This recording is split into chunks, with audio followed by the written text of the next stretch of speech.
Hello and welcome to another console RPG, one that I've been wanting to do for a long time. But, like some of them, it's a little intimidating to do. But yes, at this point, we're going to play a game by Nintendo for the Super Nintendo, actually the Super Famicom. In an age beyond living memory. A devil shade cast upon our land. Uh-oh. Plunging it into the deepest darkness. Well, that doesn't sound nice at all. And condemning us to grief without end. Well, that sounds very not good. In vain we pray to the bleak heavens. The 12 gods descended from above. Oh, that's nice.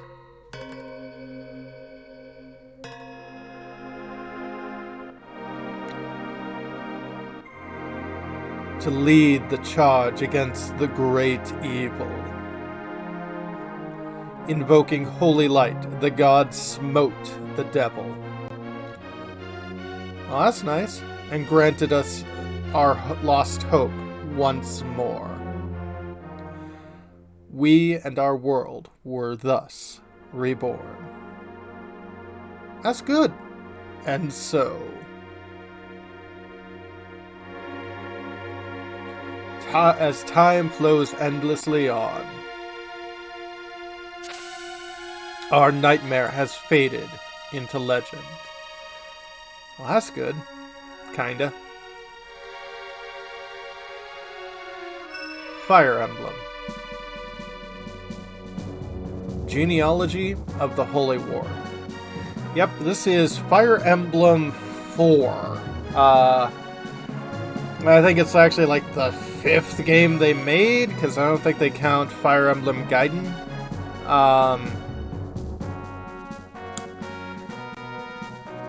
And yeah, we get a little bit of an opening cutscene, which shows us some of the gameplay.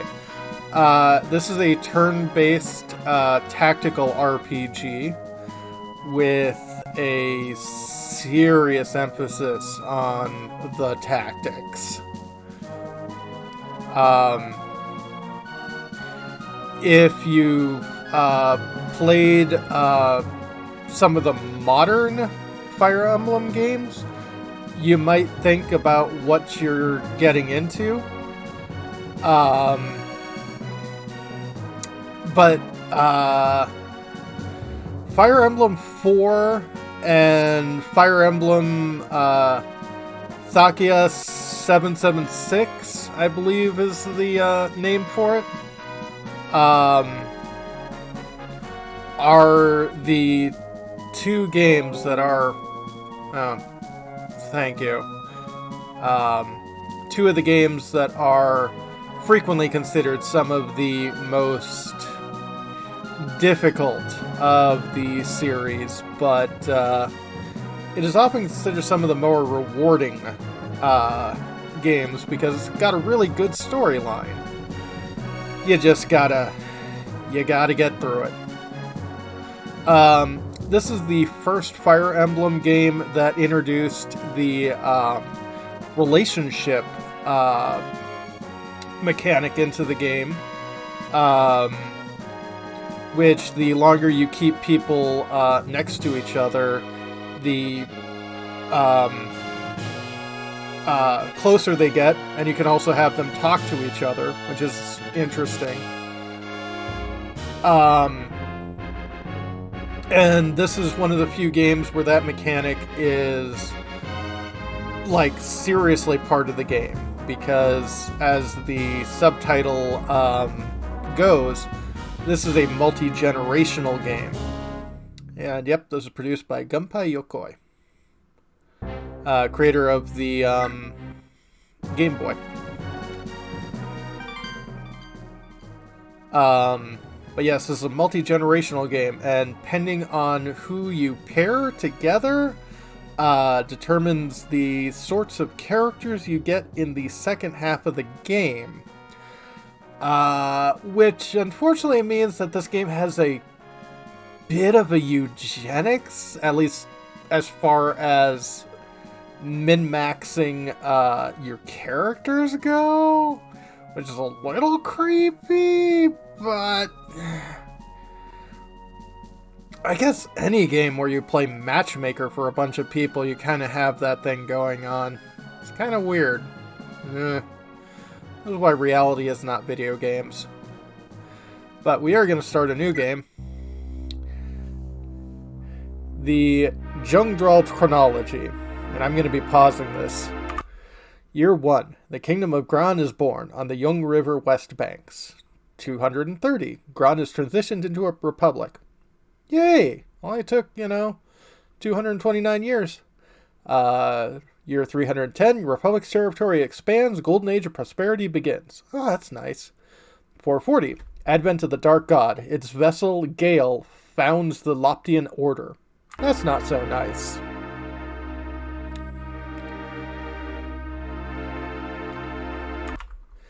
.447, Rise of the Dark God's Dead Lords and the Grand Republic falls. Well, that sucks. Grand Republic. Sounds like freaking Sword of Mana. 448, Archbishop Gall is crowned the first ruler of the Loptir Empire. Not a good thing. 449, The Great Purge. Over 100,000 are murdered. Like I said, not a good thing. 452, The Sorrow of Miletos. As sacrifices to the Dark God, children are burned alive in droves. Well, this is not good. Year 453, the Ida Massacre. Over 10,000 victims of the Empire. 535, Prince Malaria rejects his royal kin. Oh, that's good. 611, Resistance arises across Jungdral. Nice. 632, The Miracle of Darna. The gods bestow their power upon the 12 rebels, the 12 crusaders. 633, The Holy War begins. I see. So that was that whole thing with the beginning. 648, Downfall of the Loptir Empire. 7 crusaders unite to start a powerful new state. Others form 5 independent kingdoms. 649, the Kingdom of Grannvale is born. And 757, Grannvale declares war on the eastern nation of Isaac. An age of crisis begins. The only reason I'm pausing that is I could not read that, aloud in that speed. At the heart of the continent of Jungdral lies Grannvale, a kingdom founded by Saint Haim of the 12 Crusaders. Okay. Supporting the royal family, the heirs of Haim are 6 noble houses, each also descended from a crusader of old. The 6 states, while still subservient to the royal family, each occupy vast swaths of Grannvale's land and maintain mighty militaries of their own. Also, yes, this is one of those games where it's all about the history. Owing to King Admazar's advanced age, the governance of Grannvale falls to his son, the highly respected Prince Kurth. Kurth has 2 trusted advisors in his rule. Lord Byron of House Shafali, and Lord Ring of House Jungbi.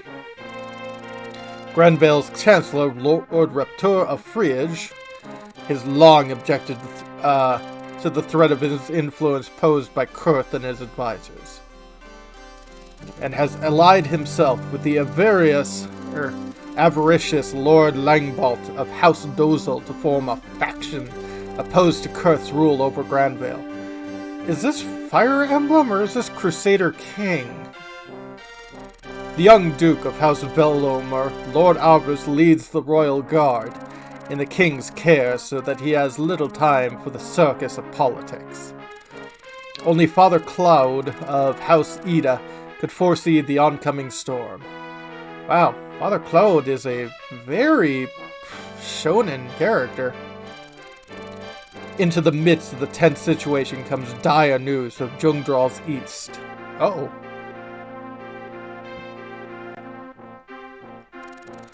Darna, a town of the Yield Desert with deep ties to Grannvale, Yeah, because it's near the border.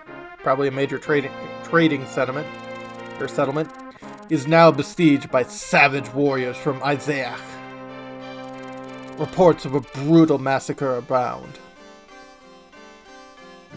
Not good. The news is met by the people of Grannvale with furious cries for retribution.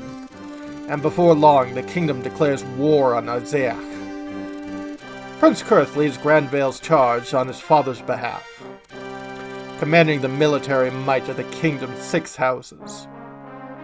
Okay, Friage, Dozil, Vethomar, Ida, Shafli, and Ljungby.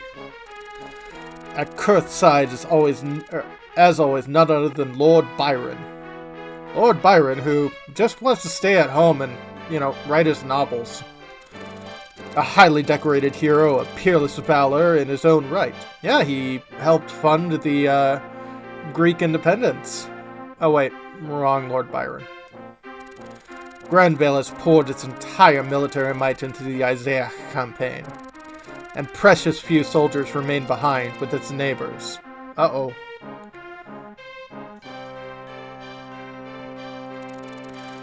Augusta to the west.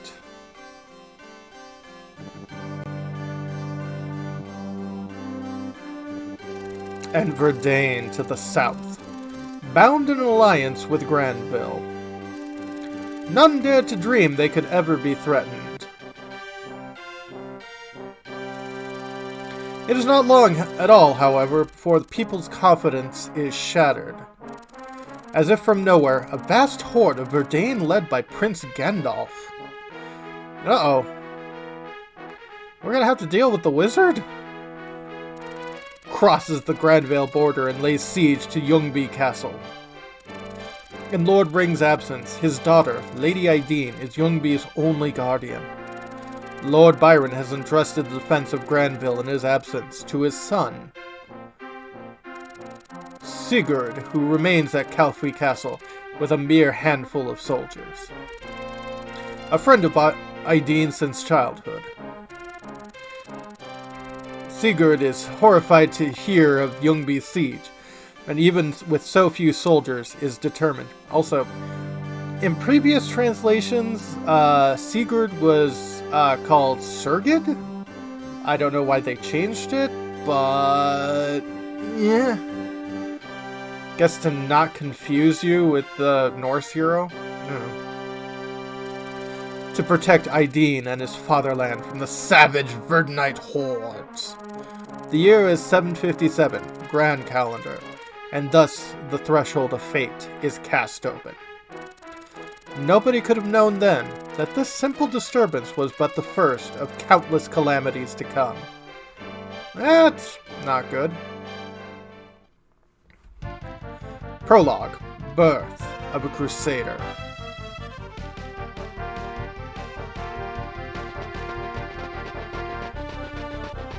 And this is Ljungby Castle. And that's a lot of troops. That's an awful lot of troops. Milady, the castle is completely surrounded. We failed you. We couldn't do a thing to save you from them. It's all right, my dear. Every one of you did their best, or the best you could do. Please, you needn't worry about me.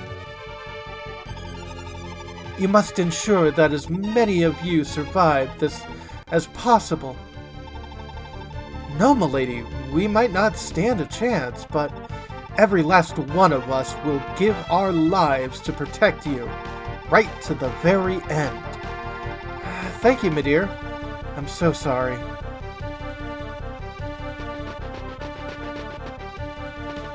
Well, troops are mobilizing, and we're here over at Caliphate. Gandorf's army has arrived at Ljungby surrounded. Gandorf's army already has Ljungby surrounded. Ideen is in grave danger. Noish, I'm gonna help her. I'm leaving Shafli in your hands. Hold, my lord. Surely you don't intend to go alone. Nearly all our forces are already on the march to Isaac with father. There's hardly anybody left to call upon. They may be simple savages, but Verdane's army is huge. I can't risk your lives by forcing you to face them.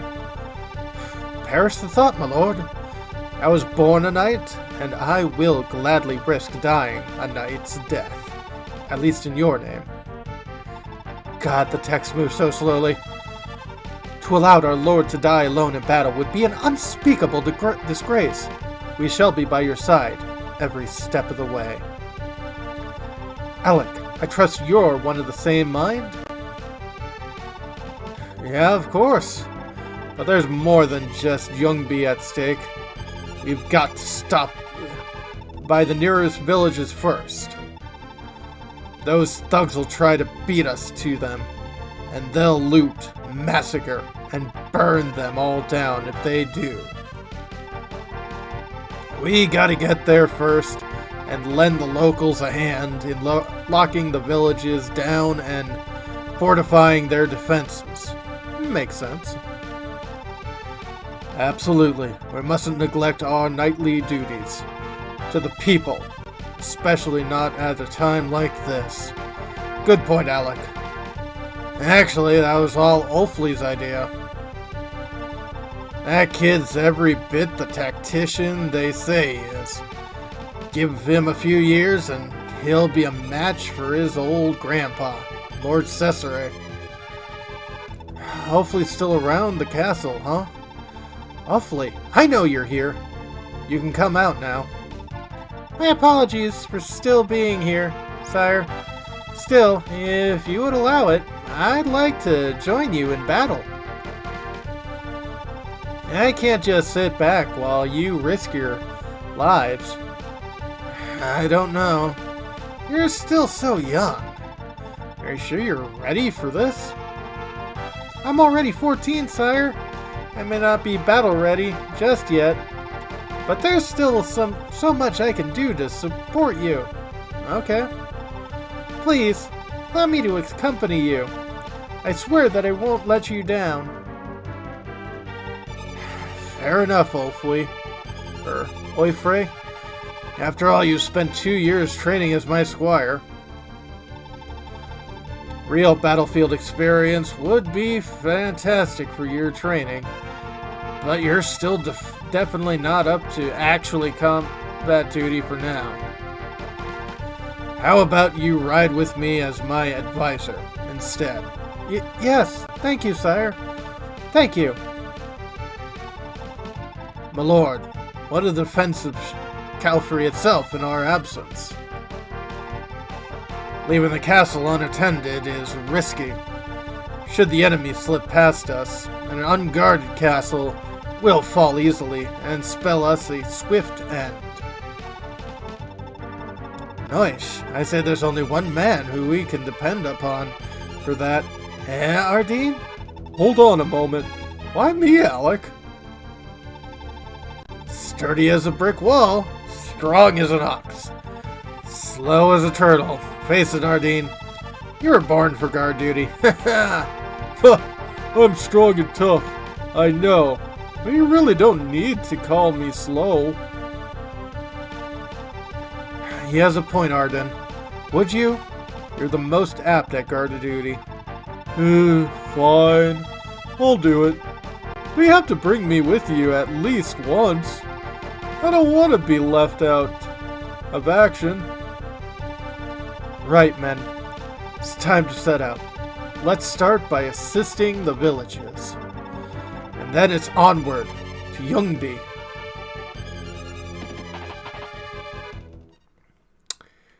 And we are currently starting in Sergid's phase.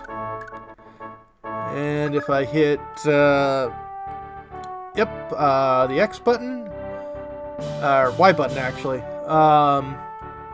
can look up people's stats. So Sergid, Night Lord, level 5, 35 hit points, attack 24 with a sword, hit rate is 102. His attack range is right in front of him, and he has an avoidance of 25. 14 strength, no magic because he's not a magician. 11 skill, 12 speed, 7 luck, 9 defense, 3 resistance.